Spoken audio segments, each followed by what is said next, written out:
We don't have a sponsorship. This is our first podcast. I'm pretty sure that's not legal. Yeah. Canada Dry. If you want to sponsor us, absolutely. I will sell out. I will sell myself. I will sell my soul down the river for a delicious Canada Dry ginger ale. Also, I'm giving that offer out to a Dr. Pepper, crushed soda when you really need to crush it today. The Wendy's, Taco Bell, like anyone wants to give us stuff, I will sell out, and I will be a sheep. I will be a corporate sheep. Quick thing to mention before we maybe shift away from sports. You've seen that Taco Bell is once for the NBA Finals. Once the away team steals a game at home. Well, I think that's going to happen sooner than I was just going to say. Taco Bell could be in some serious trouble pretty soon if the way that this San Francisco area is going to be an anarchy. Yeah.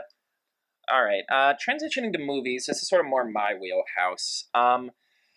Summer movies, not a great. Well, that's not true. There are good movies. The Conjuring 2 is apparently great. I haven't seen it. Nice Guys is great. There's a lot of great films if you know where to look. It is disappointing when people are like, oh, there's no good original movies. Well, did you see Nice Guys? No. But in terms of like your typical blockbuster fare, the superhero movies, the comic book stuff, the licensed properties, it is that we are in a rough patch, folks. We are. Let's see. Last week was Teenage Mutant Ninja Turtles, Out of the Shadows. What's the one that I just saw on TV? The what is it called? The Legend of Tarzan. The Legend of Tarzan. Wait a minute. Time out. What is happening with this? Okay. It's literally just so I'm assuming what I'm getting from this, and correct me if I'm wrong, is that in this movie, Tarzan is already married to Jane. Yes. In wherever the remote place that they became civilized. Right. Or he came back to the Victorian England or whenever it's taking place. I'm not sure. I'm assuming steampunk, which means Victorian. They're not living back in the jungle then. Well, the first trailer had him in like a suit, and for some reason Samuel L. Jackson comes up like, "You're Tarzan, we need you," and he's kind of like, "I don't do that Yeah, anymore." and that's what I was gonna say. Samuel L. Jackson, "You're Tarzan." Yeah. You're Tarzan. Because of course he's in it. Wait a minute. Hold on. He was in RoboCop, so of course he's going to be in this. So Tarzan. So what I'm getting though from the trailers that I've seen on TV is that he goes back to the jungle, and then someone comes back to search for him and capture him in order to bring him back to England. Yeah, it's is this something what we've come to? Is this the movie that people are going to watch? No, it's going to bomb. Is it? It's all right. You can never predict, but all right. So Warner Brothers essentially seems to be in this competition to make all of these live-action properties. Essentially, they are trying to. Because Disney remade Alice in Wonderland in live action, sucked, but it made all of the money. It's one of the highest grossing movies of all time for some reason. I don't know why. I've asked physicians, I've asked astrophysicists, You've asked Dr. Pepper? Yeah, I asked Dr. Pepper. We couldn't. Yeah, he knew nothing. But anyway, so Warner Brothers is like, we're gonna beat Disney before they start doing all of these. So originally they were going to do a live-action Beauty and the Beast with Emma Watson and Guillermo del Toro. That failed. Disney ended up taking Emma, but not Guillermo, which is disappointing, because if there's one guy I want doing talking candles and shit, it would have been him. Because that guy would have been nuts. But anyway. How would that have worked, live-action talking candles? I don't know, but I'm excited. I'm actually a little bit frightened by that. I'm excited. I'm listen. Disney's is probably... I love Lumiere as much as the next guy, but... live action talking candles, it seems like that it's either going to be really creepy, great or it's going to be really creepy. Well, all I know is Jungle Book was awesome, so I'm hoping it takes the technology. Still have to get. I'm behind on the movies. Yeah, I still got to get that one. Anyway, so the big one Warner Brothers did was Pan. It was supposed to be the prequel to Peter Pan. For some reason, they just refused to make the straight up adaptation. They're like, no, we have to. That's what everyone will be expecting. We need to be smart. Prequel to Peter Pan. Turns out he had some kind of magical destiny. And all right, Cards on the Table, kind of loved that movie. It's bad. It's really, really bad. But it's like Isn't it kind of understood that Peter Pan had some sort of magical destiny? He can fly. No, but anyone in that universe can fly. A bunch of British twats can fly. Like the kids. Moppets? That's the word. But anyway, Like, we always say stuff like, "Oh, what kind of drugs were they smoking when they came up with that movie?" I am convinced someone, like, there was just a screenwriter or a producer at Warner Brothers, just like on all of the drugs, just like, and I want the clowns from the Batman Returns. I want anachronistic songs. I want Blitzkrieg Bop, and I want Nirvana, and I want cowboys, and I want the Indians or the Native Americans. They're gonna be made of yarn, and they're also gonna be really white. They're gonna be the whitest people in the entire movie for some reason. Which it's like, I know it's 2015, but we're still gonna do it. Hey, it's 2016 actually. Oh, Pam, well, it came out. Did it? I don't even remember what year it came out. Yeah. I was like, you were going on such a tirade there that you forgot what year it was. Yeah. Also, I guess I have a soft spot because I like that director. He did Anna Karenina, which is good. Anyway, that bombed. That effing bombed. And, like, the poor director got dropped off of a project, Cleopatra now, and a lot of people think that's why. And I also love, afterwards, Disney's like, oh yeah, we're going to make a Tinkerbell movie and a Peter Pan movie, which is a crotch measuring competition. Like, that is just waving, like, just waving it around. And now they're trying to do Tarzan, but it's like, no one just wants to see Tarzan again. Sequel. Like, he's back, he went to society, and it's just so stupid. Yeah. Especially because the Disney ones are really good. Sorry, I didn't mean to get you off topic there. We were talking about... Yeah, anyway. About X-Men and... Yeah, I wanted to, like, Teenage Mutant Ninja Turtles, haven't seen yet, disappointed by the reviews. I was hopeful because it's just, they're throwing everything. I thought it was going to be just like a toy commercial, like the cartoon where it's like, pew, pew, pew. Oh no, look how Bebop's and Rocksteady. Pew, the Krang are coming into everything. Warcraft is coming out this week. The reviews are literally making me depressed. Because if there was one movie I was going to irrationally defend the way some people do Batman v Superman, it would have been this movie, because I really want good video game movies. And I don't know, it kind of looked cool. And I just refuse to believe that Duncan Jones wasted 10 years of his life on a failed project. See, it's interesting, because I've been kind of confused, because I've seen two separate trailers for this, especially on TV. Yeah. One making me think that the humans, and I'm of course, this is way out of my realm. So the orcs. The orcs. Yeah. Okay. The orcs. If they're big and green, they're usually orcs. That's fair. It's a good big point. Big and green, freaking orcs. Gotta be orcs. I couldn't think of a rhyme. So the humans and the orcs actually sort of work together. The good orcs and the humans work together. Yeah. But then another trailer I saw, it's just like the humans have to defeat the orcs. And so I'm not big on the Warcraft lore. I kind of respect it more than I understand it. But my understanding of what the plot is, apparently the majority, like the first half of the movie, is almost all with the orcs.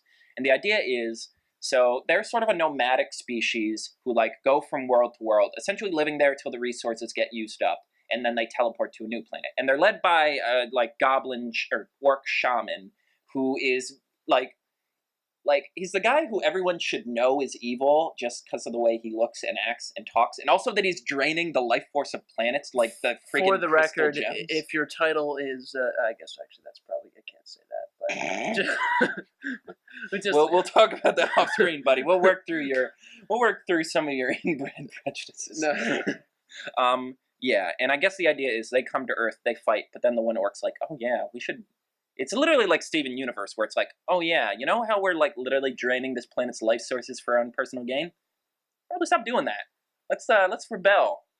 That's literally... I didn't even realize that. That's just the plot of Steven Universe. Okay, so Warcraft. If you like Steven Universe, go see Warcraft. It's not going to be as like colorful or as like gender neutral or something, but you probably like it. Yeah, so I'll probably end up seeing that. The reviews are really bad, and it could bomb bad. God, what else is even coming out? Finding Dory, which I'm like, you know what? I'm just counting down the days till we get that Day of the Dead movie from Pixar, where we can get back to the original ideas. But the nostalgia alone is going to carry me all the way to the movie. I know, Dory. Me too. Like, I say, I'm like, I'm sick of sequels, I'm not doing it, and then I'll be right there with you, just mumbling under my breath, like, God damn it. Yeah, but gotta go see Finding Dory.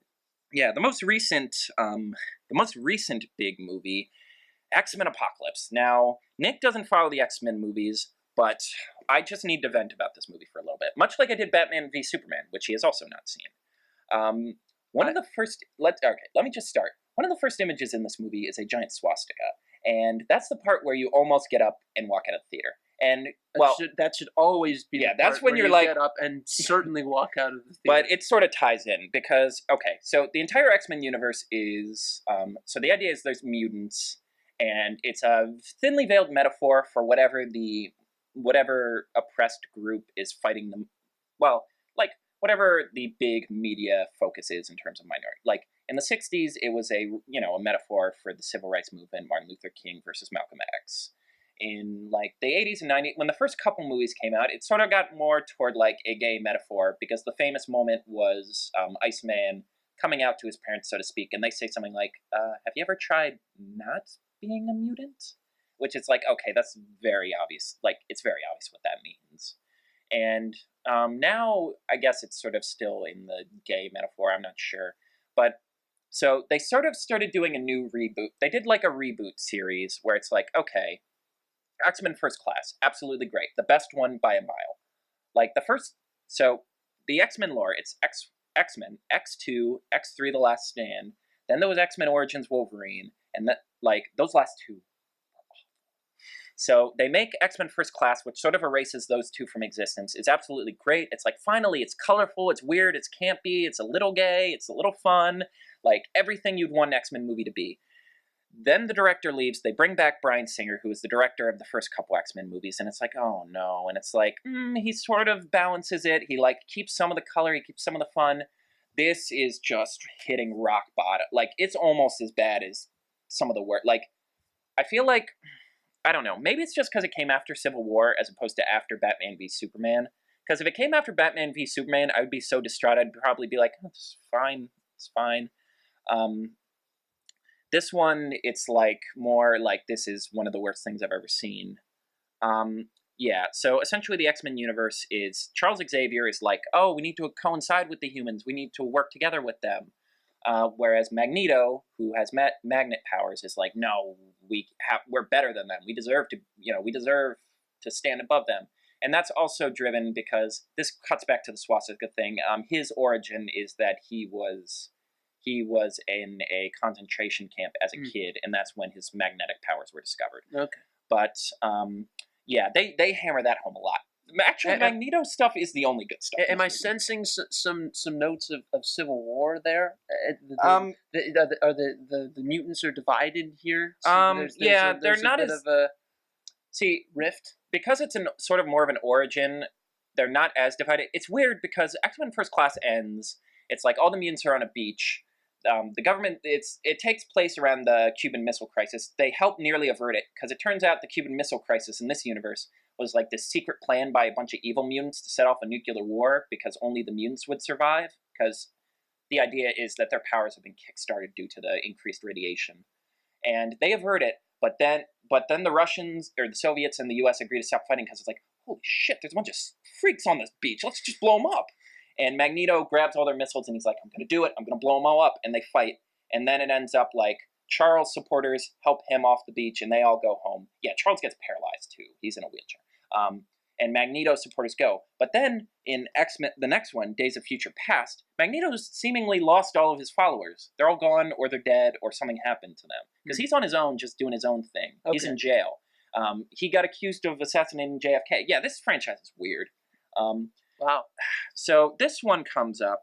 Magneto is living with his family in Poland. He's like underground. Yeah, but to answer your question, it's all like, unlike Civil War, which was like a one-time thing, there's always this ideological split has sort of been the core of the X-Men franchise. Anyway, so this one, like, it starts off just this, like, it's in like 5000 BC, like ancient Egyptian times. There's this super powerful mutant. He's transferring his body into another body. He's ruling over Egypt. He's like their god. Like, essentially, they explain like, oh, he's the origin of all of our myths and like legends about gods and king like legends. So then it's like, oh, he's been betrayed. He's been buried underground, and it's like, oh, he's dead. But because they did all this crazy time travel stuff in the last one, he comes out of the ground like in the 1980s, because of course he does.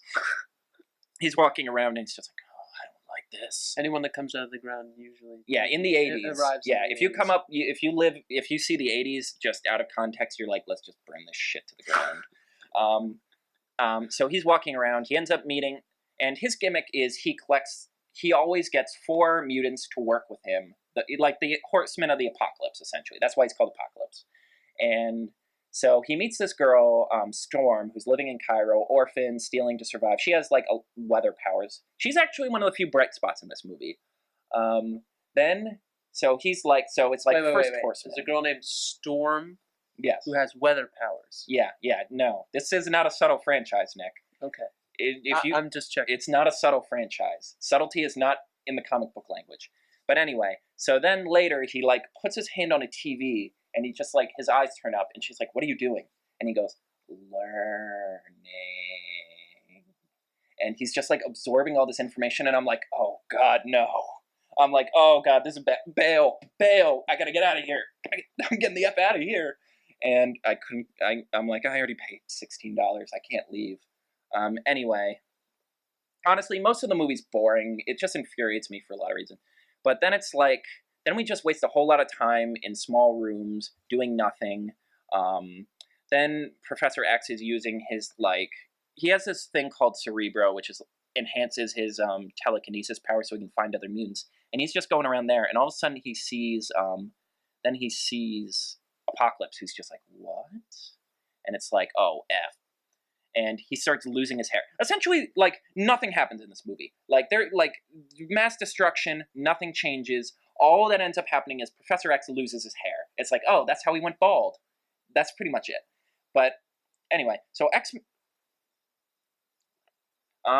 it's like, it's just so, there's so many things that are infuriating about it. One, it looks awful. Apocalypse, I don't know if you've seen the trailers and stuff, he looks like absolute garbage in motion. Like, they wanted to do a lot of makeup and stuff, but it just looks so fake and like, it literally looks like, people have already made the Power Rangers joke, but yeah, it looks like an effing Power Rangers villain. And at first I'm like, yeah, it's quirky and comic-y, and I'm like, then you see it for 2 hours and you're like, no, no, this looks bad. I was wrong. Poor Oscar Isaac. Yeah, and they had to like redub all of his audio because apparently the suit he was in kept making noises. Yeah, so then we get to the Magneto stuff, which is actually the good stuff. You know, he's living in Poland, working in this steel mine or this like steel factory, and there's an accident, and he has to like act quickly to save someone, and inadvertently shows off his powers. So all these police come with like glass guns, and they're like, because you know he can't move glass, and it's like, hey, we know you're Magneto, so we're taking you in because you're still wanted for killing JFK, I think. And they end up accidentally killing his wife and kid because Magneto just can never be happy. That's one of the rules. It's much like Batman. They end up killing Magneto's wife and kid? Yeah. What? They fridge him. Well, it's stupid, but like, I don't know. In the moment, it's compelling because Michael Fassbender is a very good actor. And he just takes this necklace and literally just shoots it through a bunch of people's necks. And then he comes back and then he goes and kills all of the people in the steel factory for outing him. Which I'm like, you know what? I kind of wish this was just a movie about Magneto, because he's cool. And Michael Fassbender actually cares. Jennifer Lawrence, on the other hand, does not give a fudge. Like, she plays Mystique, the blue naked one, who for some reason is always being choked in all of the promotional images. Like, yeah, great job on that, guys. You know, awesome job. But, yeah, so I'm just going to complain about the ending of this movie, because that's really the part that infuriates me. So Apocalypse gets his 4 horsemen. So they're Storm, Magneto, Angel for no reason, who's just a guy with wings. Just really no practical use for. Why is he here? Essentially, Apocalypse's plan all hinges on, I'm gonna supercharge Magneto, and he's going to F up the North and South Pole, and just destroy everything. And then all that will be left is the best mutants. Why do you need a guy who can fly for that? Angel. Yes. And he has wings. Yeah. X-Men subtlety strikes again. Yeah. And also Psylocke, for no reason. She just has a sword. And she can jump and stuff. Even her introduction, they just go to this place where mutants are being smuggled, and it's like, I need a powerful mutant. And this guy sort of looks around and just points to her and brings her over. It's literally like, shoot, we need a 4th. What popular X-Men haven't we had in these movies yet? And which one can we shamelessly promote in a new, like, a bathing suit? It's also funny because the actress Olivia Munn was like, "Oh, I got offered the role for Deadpool's girlfriend in Deadpool, but I don't want to be like a damsel in distress. I want to have like a meaningful role." I think she spoke maybe once. maybe once in the whole movie. Like, there's a reason why the only clip of her they've shown is her cutting a car in half, because that's pretty much all she does. Anyway, so this is honestly like, so think about how awesome the airport scene in Civil War looked. Imagine how actiony it was, how awesome. Picture that, but worse, 100 times worse. Like, with a director who doesn't know how to shoot anything more than a single plane of action, so like any extraneous stuff looks weird. Without the effects budget that Marvel has, so everything looks very cheap. Like, all of the uniforms look bad, and Magneto look clearly is on string. Like, all of the string work is some of the worst stuff you've ever seen. It clearly looks like he's being propelled by strings. No way. Yeah, it just looks so bad. Like, and he just like, Bryan Singer, he's a perfectly fine director, but he cannot shoot anything that isn't 3 or 4 people in a small room, or like one of those gimmicky motion action beats. Like he can do a lot of cool stuff with like Quicksilver, who has super speed, obviously. Again, yeah, his name is Quicksilver. Yeah. Yeah, because that, there's a lot of management and like pre-visual stuff. There's a lot you can control there, but when it's like on set, no, it just looks so gross. Essentially, what ends up happening is Charles is like, you guys, like all the heavy hitters, like Storm defects to the good guys. They have Cyclops who shoots lasers. So Magneto eventually turns team. So they're hitting them with everything they got. Apocalypse, and that's enough. Gives Charles enough time to like go inside Apocalypse's head. They fight. He's losing badly, and then he calls in Jean Grey, who's another psychic, who's even more powerful than Charles. And he's like, you got to use the power. You got to use the Phoenix Force. Well, they don't call it the Phoenix Force.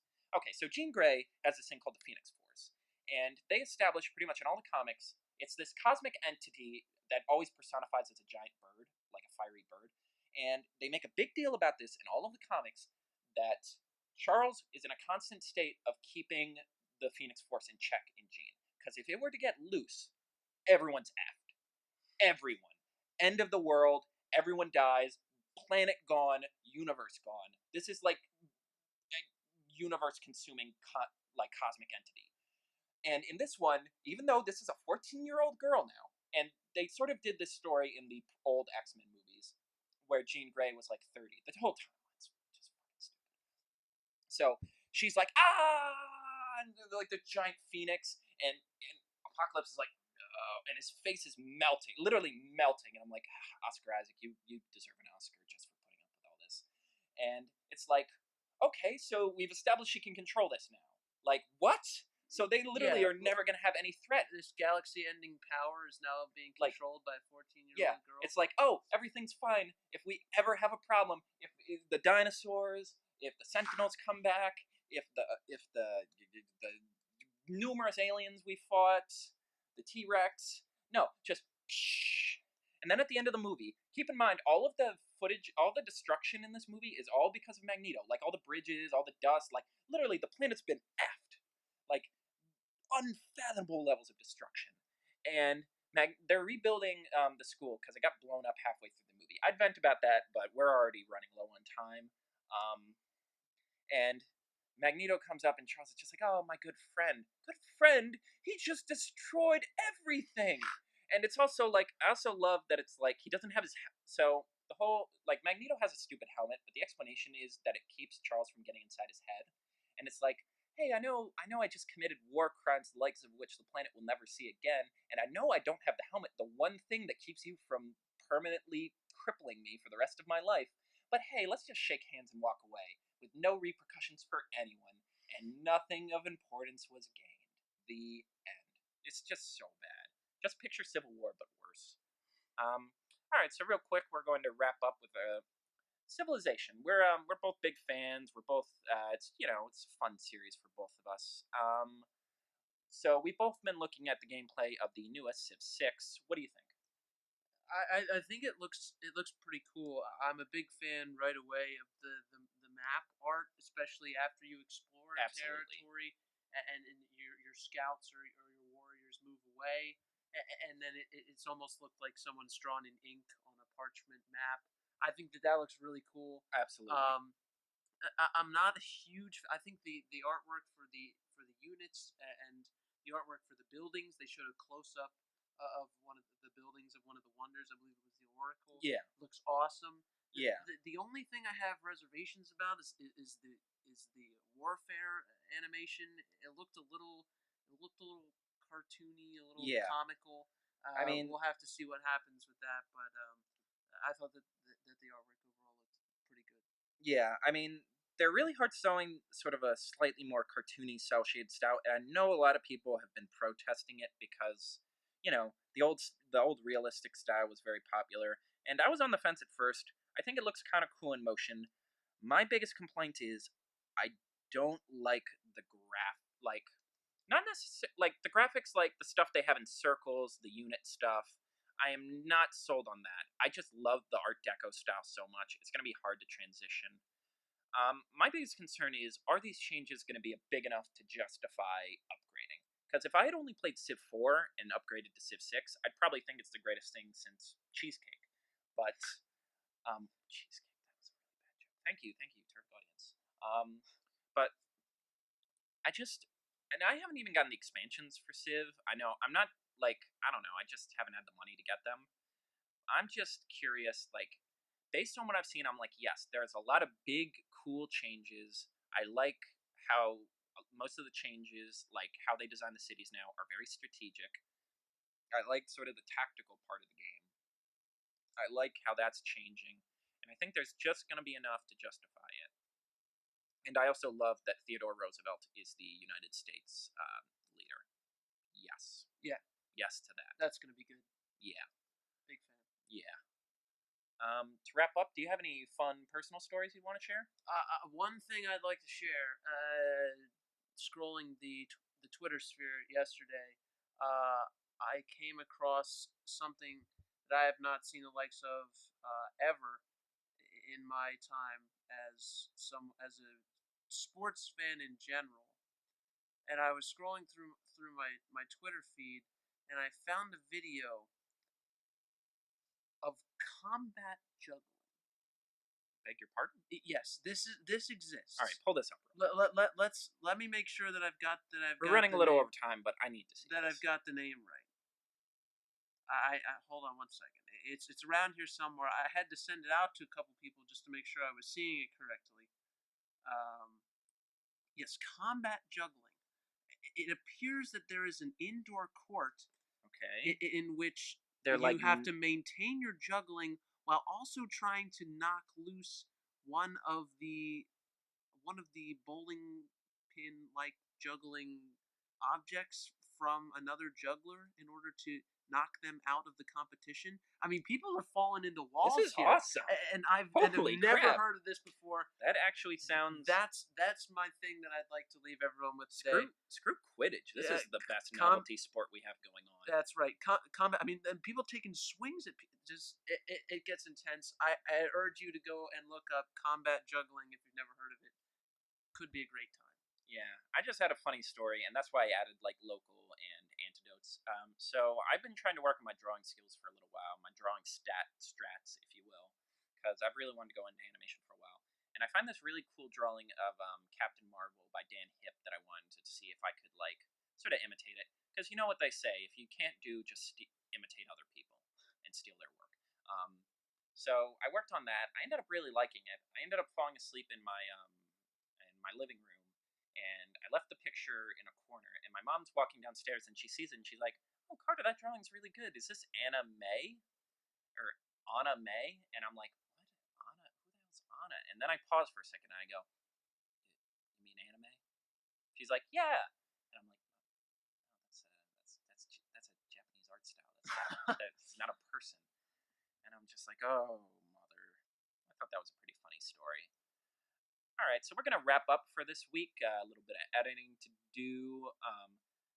Hopefully, we'll tweak the process up a little bit. We'll try a couple new things. Hopefully, we'll keep a pretty regular schedule going. Sounding off for the Not Named Yet podcast, sponsored by Canada Dry Ginger Ale. That sponsor is fluid though. We're not tied down to Canada Dry. Yeah. We're accepting. Anything. Literally anything. I'm Carter. I'm Nick. And have an awesome week. Yeah, so I'll just do a cross